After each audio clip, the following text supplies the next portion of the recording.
Good morning student. आज हम पढ़ेंगे विज्ञापन लेखन। लास्ट वीडियो में हमने संचयन किया था और वितान किया था, ठीक है। संचयन का भाग 1 10th कोर्स बी का किया था और वितान का भाग 1 जो है हमने भाग 2 जो किया था हमने वितान का किया था, कोर्स ए का था। तो आज हम विज्ञापन लेखन करते हैं।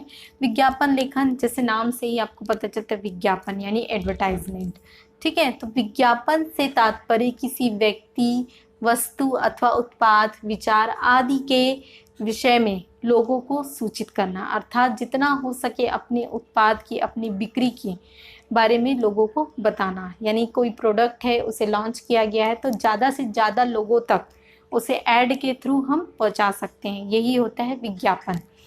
विज्ञापन शब्द वि तथा ज्ञापन शब्दों से मिलकर बना है। विज्ञापन शब्द किससे बना है? वि तथा ज्ञापन। तो वि का अर्थ होता है, वि अर्थात विशेष, ठीक है, और ज्ञापन अर्थात सूचना। तो ज्ञापन का अर्थ क्या होता है?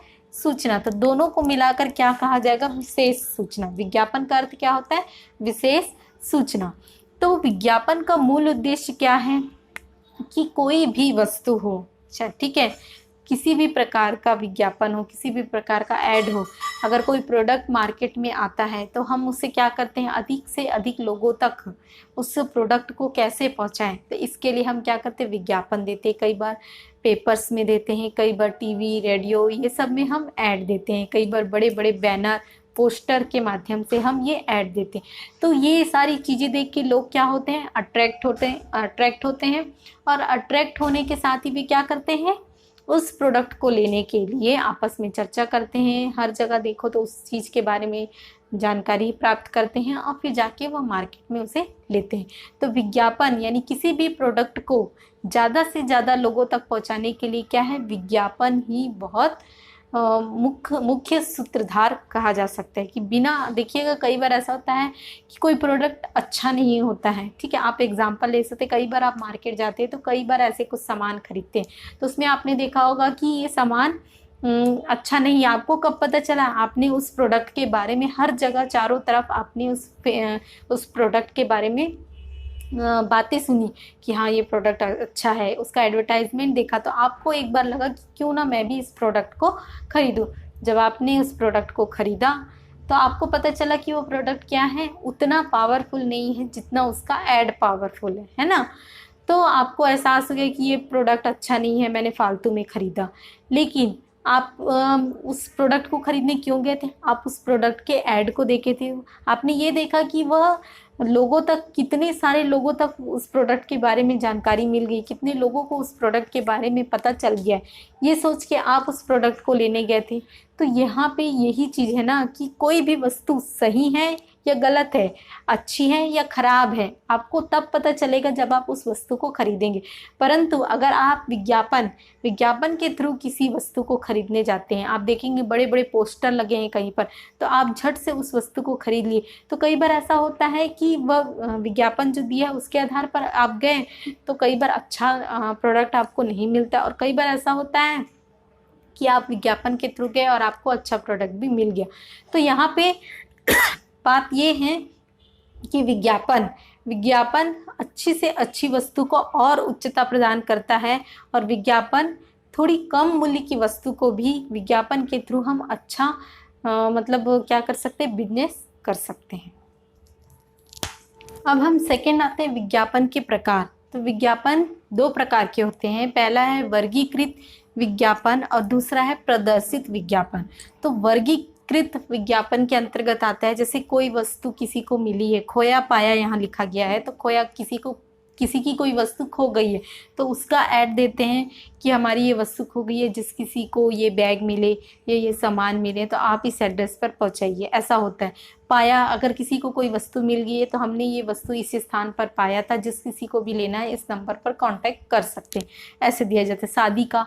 शादी के जो ऐड होते हैं शादी ब्याह के, ठीक है, वो सारे भी इसमें होते हैं। शिक्षा, जैसे कि बहुत सारे स्कूल्स अपना ऐड देते हैं शिक्षा के लिए, ठीक है, कि हमारे ये स्कूल है, यहाँ पे ये कोर्स चल रहा है, तो ये सारी चीज़ें वर्गीकृत विज्ञापन के अंतर्गत आता है। अब हम सेकंड आते हैं प्रदर्शित विज्ञापन। इसके अंतर्गत प्रदर्शित यानी नाम से ही स्पष्ट चल रहा है, पता चल रहा है आपको कि प्रदर्शित कोई वस्तु दिखाकर, कोई प्रोडक्ट दिखाकर आपको आकर्षित किया जाता है। तो इसमें वस्तु हो गया, ठीक है। सामूहिक निमंत्रण, जैसे कई बार ऐसा होता है ना कि शोक सभा होता है तो बहुत बड़े मतलब हेडलाइन में दिया जाता है, निमंत्रण पत्र होता है, तो ये सारे क्या होते हैं, प्रदर्शित, उसका पूरा ऐड दे के वहाँ पे प्रदर्शित किया जाता है। सरकारी विज्ञापन, कई बार सरकारी विज्ञापन भी दिए जाते हैं तो उसका पूरा डाटा जो रहता है वो सामने स्पष्ट रूप से रहता है। लेकिन वर्गीकृत विज्ञापन में ऐसा नहीं होता, वो बहुत छोटे रूप में होता है, ठीक है। देखिएगा टीचर्स का भी निकलता है, उसमें टीचर्स के भी रहते, शादी ब्याह के, कि यहाँ पे ये वर है, ये वधू है, तो ये सारे किसके अंतर्गत आते हैं, वर्गीकृत विज्ञापन के अंतर्गत आते हैं। तो विज्ञापन के अंतर्गत आपको ध्यान में रखना है कि ये 2 प्रकार के टाइप होते हैं और इन टाइप्स के आधार पर ही विज्ञापन को आपको लिखना है। अब हम आते हैं विज्ञापन से होने वाले लाभ और हानि। तो विज्ञापन से कई बार लाभ भी होता है, कई बार हानि भी होती है, यानी कि जो प्रोडक्ट होता है, ठीक है। देखिए कई बार ऐसा होता है कि कोई प्रोडक्ट बहुत अच्छा होता है, ठीक है, उसकी बहुत अच्छी वैल्यू होती है, बट वो क्या होता है, मार्केट में अच्छी तरह से मतलब लाभ नहीं कमा पाता। कैसे लाभ नहीं कमा पाता, मतलब अधिक से अधिक लोगों तक वह प्रोडक्ट नहीं पहुंच पाता। तो विज्ञापन के थ्रू उस प्रोडक्ट को लॉन्च करके हम क्या कर सकते हैं, ज़्यादा से ज़्यादा लोगों तक हम पहुंचा सकते हैं, ठीक है। तो ये बात हुई विज्ञापन के लिए। अब उसकी हानि, तो कई बार ऐसा होता है कि कई लोग होते हैं जो कोई प्रोडक्ट ख़राब होता है लेकिन उसकी पब्लिसिटी बहुत अच्छे रूप में करते हैं, विज्ञापन के थ्रू बहुत अच्छे तरीके से करते हैं, तो वह प्रोडक्ट भी लोगों के पास पहुंच जाता है जो कि बहुत ख़राब होता है। तो विज्ञापन के थ्रू लाभ भी होता है और हानि भी होता है, यानी कि कुल मिला के यह कहा जा सकता है कि कोई भी प्रोडक्ट अगर वह अच्छा है तो वो कैसे भी लोगों तक पहुंच सकते हैं, ये भी कहा जा सकता है। लेकिन यहाँ पे एक प्लस पॉइंट ये भी है कि विज्ञापन के थ्रू अगर आप उस प्रोडक्ट को ज़्यादा से ज़्यादा लोगों तक पहुंचाना चाहते हैं, उस प्रोडक्ट से ज़्यादा कमाई करना चाहते हैं, तो आप विज्ञापन का अगर सहारा लेते हैं तो वह प्रोडक्ट जल्द से जल्द लोगों तक पहुंच जाएगी, अर्थात उसकी पब्लिसिटी बहुत अच्छे रूप में होगी। तो ये लाभ और हानि के अंतर्गत आता है। नेक्स्ट पॉइंट है हमारा विज्ञापन लेखन के दौरान ध्यान देने योग्य बातें। सबसे पहले एक बात आपको कभी भी लेखन लिखते समय आपको ध्यान देना है कि विज्ञापन क्या है, एक कला है, ठीक है। यानी कि आपको किसी पेन का ऐड दिया गया है, ठीक है, कोई एक पेन है, मान लीजिए ये पेन है, तो इस पेन के ऐड में आपको लिखना है कि ये इसकी क्वालिटीज़ को बताना है आपको, ठीक है। आप ऐड दे रहे हैं, साड़ी का ऐड हो गया, कूलर का ऐड हो गया, पंखे का ऐड हो गया, तो ये सब चीज़ों में आपको उस प्रोडक्ट की गुणवत्ता के बारे में बताना है कि ये प्रोडक्ट है, इसमें इतने सारे गुण हैं। तो जब उसकी भाषा शैली आप लिखेंगे तो सबसे पहले उसकी भाषा एकदम सरल, स्पष्ट और प्रभावशाली होनी चाहिए, उसमें कहीं पर भी भाषा का दुरुपयोग नहीं होना चाहिए, ठीक है। थर्ड पॉइंट आता है कि जो भाषा आप लिख रहे हैं उसमें घुमावदार नहीं होना चाहिए, यानी कि जो भी आप बता रहे हैं उस प्रोडक्ट के बारे में वो सरल रूप में, यानी कि अगर कोई पढ़ा लिखा व्यक्ति भी नहीं है, जिसे पढ़ना नहीं आता, अगर उसे पढ़ के कोई बता दे तो उसे भी उस प्रोडक्ट के बारे में जानकारी प्राप्त हो जानी चाहिए। तो भाषा क्या होनी चाहिए आपकी, बहुत सरल, स्पष्ट होनी चाहिए। और प्रोडक्ट को जब आप ऐड के थ्रू लोगों के सामने प्रेजेंट कर रहे हैं तो वहाँ पर आपका जो प्रेजेंटेशन है वो बहुत ही अच्छा होना चाहिए। इससे क्या होंगे, लोग आपकी बातों की ओर, ठीक है, आपके प्रोडक्ट की ओर आकर्षित होंगे। इससे क्या होगा, इससे ये होगा फ़ायदा कि आपके प्रोडक्ट की मांग मतलब जहाँ कहीं पर भी है तो उसकी मांग क्या होगी, बढ़ने लगी।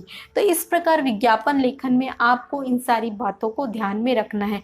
विज्ञापन कुछ बहुत बड़ा नहीं होना चाहिए, ना ही एकदम छोटा होना चाहिए, अच्छा होना चाहिए, प्रभावशाली होना चाहिए। यानी कि ऐसा नहीं कि आपने 10 पेज का एक विज्ञापन बना दिया तो इससे लोग आएंगे, ऐसा बिल्कुल नहीं है। विज्ञापन एकदम सुंदर, देखिएगा छोटे छोटे पैम्पलेट्स आते हैं पेपर के अंदर, वो क्या है, विज्ञापन ही है, ठीक है। कई बार ऐसा होता है बहुत बड़ा पेपर में ऐड आता है, ठीक है, तो वो भी एक विज्ञापन है, अर्थात इसका भी मूल्य होता है कि जिस तरह से उसे प्रेजेंट करना है उसकी वैरायटीज़ होती हैं। तो इस प्रकार विज्ञापन लेखन के थ्रू हम अपने प्रोडक्ट को बहुत अच्छा लोगों के सामने पेश कर सकते हैं। इस प्रकार हमारा यह विज्ञापन लेखन कंप्लीट होता है। अब हम आते हैं संवाद लेखन। संवाद लेखन क्या होता है इसके बारे में हम जानते हैं। संवाद दो या दो से अधिक व्यक्तियों के मध्य होने वाली बातचीत अथवा वार्तालाप का नाम है। अर्थात संवाद क्या है? दो या दो से अधिक लोगों के बीच होने वाली बातचीत को संवाद कहा जाता है। एग्जाम में आपको दिया जाता है कि दो व्यक्तियों के बीच आतंकवाद पर बातचीत के बारे में वर्णन कीजिए। तो इस प्रकार जब आता है तो दो लोगों को आप दो लोग कोई भी ले सकते हैं, आप उनके नाम दे सकते हैं। ठीक है, तो नाम दे के आप उनकी अर्थात एक प्रकार से यह कहा जा सकता है कि अपने मनोभावों को वहाँ पर प्रेजेंट करना ही संवाद होता है। ठीक है, संवाद का प्रयोग नाटक, कहानी, एकांकी, फिल्मों में किया जाता है, क्योंकि जब संवाद नहीं होंगे, ठीक है, तो आप किसी भी पात्र को किस प्रकार प्रस्तुत कर पाएंगे, किस प्रकार प्रेजेंट कर पाएंगे। तो जो संवाद ये होते हैं, जब हम किसी भी देखिएगा जो मूवी होती है उसमें क्या होते हैं, बहुत सारे एक्टर होते हैं, विलन होता है, ठीक है, एक्ट्रेस होती है, तो ये सब क्या है, हीरो हीरोइन ये सब होते हैं। तो ये सब कैसे आते हैं, सबका अलग अलग किरदार होता है। ठीक है, सबकी अलग अलग जो संवाद होते हैं वे अपने संवाद को अपने रूप में प्रेजेंट करते हैं। ठीक है, तो यहाँ पे संवाद क्या है? संवाद वही है दो व्यक्तियों के आपस की वार्तालाप या दो से अधिक व्यक्तियों के बीच की वार्तालाप को अपने शब्दों में व्यक्त करना। आपको कोई भी टॉपिक दिया जाएगा, उस टॉपिक पे आपको अपने विचारों को वहाँ पर दो व्यक्तियों के नाम से आपको प्रेजेंट करना होगा। तो यह होता है संवाद लेखन। यहाँ पे संवाद लेखन के बारे में बात कर रहे हैं हम। तो संवाद लेखन का एक उद्देश्य होता है, अर्थात उसकी जो भाषा होती है वह इतनी मतलब उसमें कहा जाए इतनी एक प्रकार से गुण होनी चाहिए, कहा जा सकता है कि ऐसे गुण हो ताकि कई बार हम देखते हैं कि कई फिल्में होती हैं, कई नाटक होते हैं, तो हम उनके किस चीज़ के कारण हम उन्हें याद करते हैं? उनके संवाद, ठीक है, उनकी भाषा शैली को देखकर हम याद करते हैं कि हाँ ये नाटक बहुत अच्छा था, हाँ ये फिल्म बहुत अच्छी थी, हाँ इसके डायलॉग बहुत अच्छे थे। तो हम क्यों कहते हैं? उनके संवाद अच्छे होते हैं। किसी भी पात्र को हम तभी याद करते हैं जब उसके हम संवाद को देखते हैं कि हाँ ये संवाद इसने बहुत अच्छे रूप में प्रेजेंट किया है, तो हम उसके संवाद को क्या करते हैं? याद करते हैं। तो यहाँ पे संवाद लेखन के दौरान ध्यान देने योग्य बातें। अब हम जब भी संवाद लिखेंगे तो आपको सबसे पहले ये बात याद रखनी कि संवाद हमेशा सरल रूप में होना चाहिए, उसकी भाषा शैली सरल होनी चाहिए, स्पष्ट होना चाहिए और उसका प्रभाव जो है ज़्यादा से ज़्यादा रूप में पड़ना चाहिए। ठीक है, विद्यार्थी जब भी संवाद लेखन लिखते हैं तो उन्हें एक चीज़ हमेशा ध्यान देना चाहिए, शब्द सीमा को ध्यान देना चाहिए। वहाँ पे शब्द सीमा लिखा रहेगा 100 से 150 तक, तो आपको उन्हीं शब्दों के अंदर में आपको लिखना है। ठीक है, और कई बार जब शब्द सीमा नहीं दिया जाता है तो आप उसके अपने हिसाब से उसका अंत कर सकते हैं। तो हमेशा आपको याद रखना है कि संवाद यानी कि जो संवाद रहते हैं दो लोगों के आपस की वार्तालाप, वो जितनी अच्छे रूप में आप उसको प्रस्तुत करेंगे आपका संवाद लेखन उतना ही अच्छा होगा। तो संवाद लेखन को जब भी आप लिखेंगे तो आपको एक चीज़ ध्यान में रखना है कि संवाद लेखन में आपके जो विचार हैं, जो भाव हैं, वह स्पष्ट होने चाहिए, अर्थात एक संदेश जाना चाहिए लोगों को उस संवाद के माध्यम से। इस प्रकार हमारा ये संवाद लेखन कंप्लीट होता है। आपको आज मैंने विज्ञापन लेखन और संवाद लेखन दोनों समझाया है, तो मैं एक्सपेक्ट करती हूँ कि आपको ये समझ में आया होगा। Thank you.